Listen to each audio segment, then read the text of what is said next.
Hey, Mike, somebody brought up my saying, who was it? Somebody brought up the table my long saying, what I always would tell young candidates when they were going to take an unpopular position. I said, nobody ever stops you when you're going 90 miles an hour. He said, I said, I slowed down once, and I started to equivocate, and I got murdered. If you're going to take a strong position, you got to go after it. What Bill Clinton, better to be strong and wrong than right and timid or whatever it was. But this is not a hard argument to make, but Republicans seem scared of their own shadow to make it. And how does Donald Trump hurt the Republicans in the general election when it comes to Hispanics? He can say he could win the Hispanic vote. That's fine. But so much of it is symbolism. When, you know, the Mexican comment, maybe the press stretched it. He says even that they stretched it. That is the impression that stuck.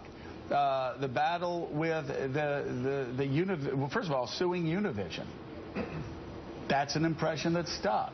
The battle with the reporter from Univision. That is an impression that sticks. I mean, those are all powerful symbols. We can parse the realities of it.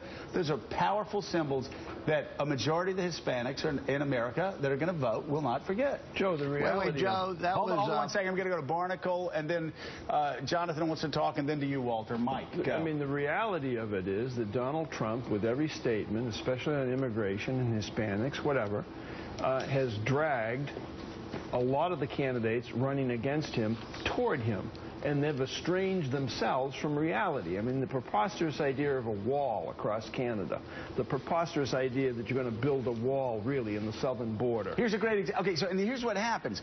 Somebody asks you the question because you're scared of Trump. You say, well, that's something we should think about.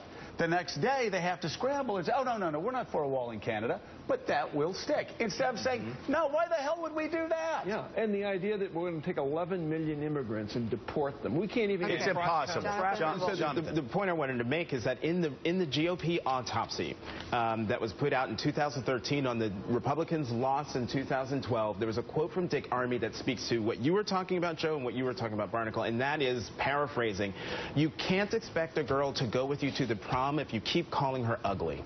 And that's what immigrants, and particularly Hispanic Americans and undocumented immigrants in this country think when they hear Republicans talk about immigration. Walter, last word.